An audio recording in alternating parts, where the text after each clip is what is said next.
Our first reader is a writer and editor currently living in the suburbs of Chicago.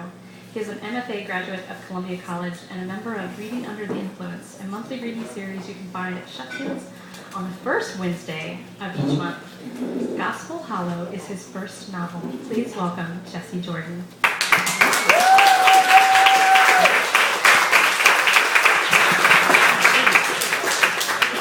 Yeah, that's good. Thank you. Microphone, that's a nice touch. It's just an excerpt from the novel, so I won't set it up or anything. Right. Not too much. We grew up in a small town called Gospel Hollow. It's a good 170 miles west-southwest of the city, about halfway between Peoria and Davenport. It's not so small anymore, I guess, as even the small cities nearby are fattening, sending suburbs sprawling across the prairie. But when I was a kid growing up, it was still at the point where everyone pretty much knew, or at the very least knew of, everyone else. Still, I'd only spoken to Roger Kapler twice in my life, and both conversations took place after his affair with my mother.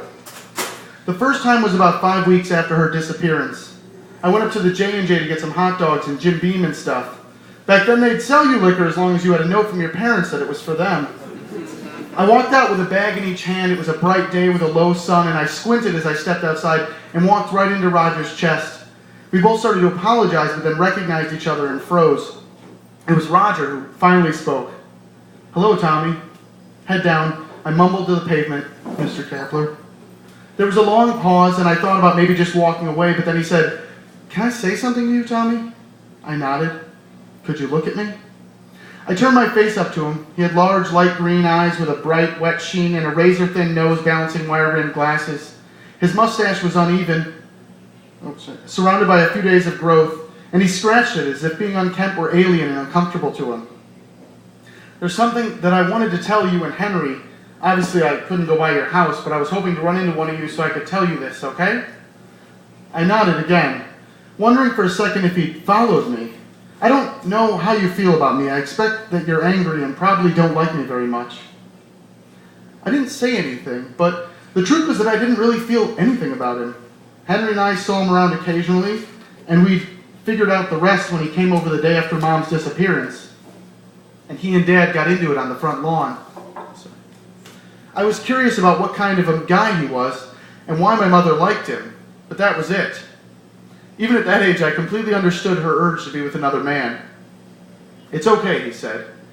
"You should know that your mother and I never wanted to hurt anyone. We just cared very much for each other. What I wanted to tell you, though, is that your mother loved you and Henry very, very much.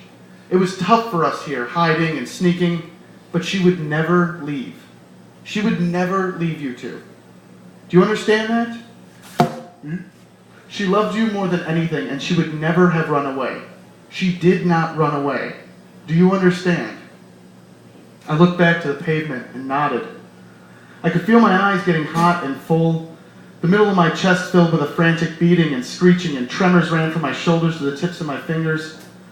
I tried, wanting more than anything to hold on tight, to keep it together there on that sidewalk. "Will you tell your brother what I said?" I nodded again. "Thank you, Tommy." He looked as if he wanted to shake my hand or tussle my hair or something, but instead he just stuffed his long, thin hands into his pockets. "Your mother always talked about how strong you are." She did. I know it doesn't mean much, but if you ever need anything, you can call me. Okay? You have my word. "Okay," I said. "I gotta go." I turned left and hurried away, sure that I would burst at any second. I made it to the tree line off the main strip before I collapsed, sobbing in the wet grass. The second time I spoke to Roger Kapler was 3 weeks ago, when I asked him to make good on his promise. He'd moved up to Rockford, which is a couple of hours from Gospel Hollow. It had taken me a little time, but eventually I tracked him down and got his number from a niece of his who lived in Milwaukee. Almost 2 months I turned that little piece of paper over in my hand. A little scrap of the Tribune. It had the box score of a Yankees game on one side and Roger's number on the other.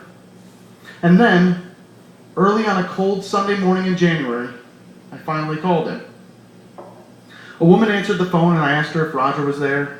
She said that he was and went to get him. And I wondered for a moment who she was.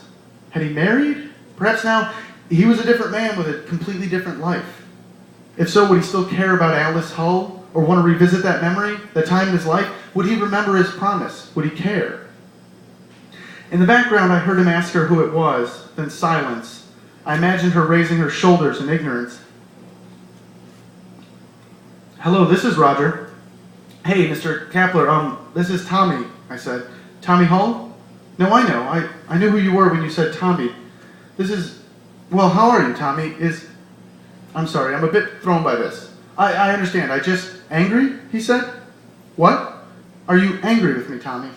I'm not. I was just wondering if, as an adult, you had grown to hate me or, well, to blame me. I'd just like to know the tone of this call. I didn't say anything for a few seconds. I'd worked out what I wanted to say to him, but now it seemed as if he was trying to fuck with me. Tommy? No, Mr. Kapler, Roger. What? You're an adult now, Tommy. You can call me Roger. Okay, no, Roger, I'm not angry with you, and I don't blame you.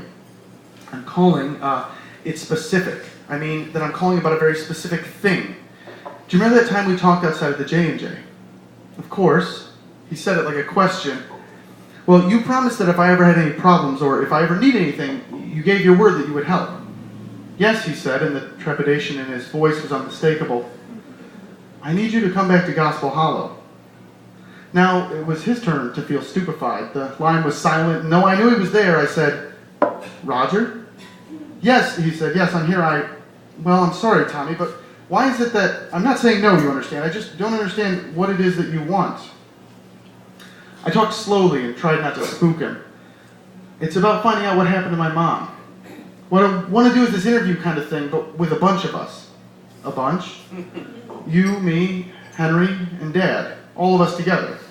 There was a pause, then, are you sure that's a good idea, Tommy? Yes. He cleared his throat and said nothing. It is. Nothing. Roger, I promise you that I know what I'm doing. Silence. Please.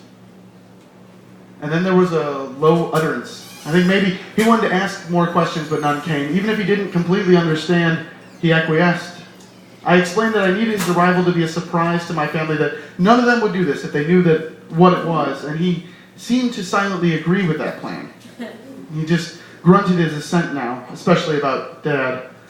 I told him that I would deal with it, and that it all worked out. He kept saying, okay, as though everything I said was the most ludicrous proposition he'd ever heard, but unfortunately, one he'd already agreed to go along with.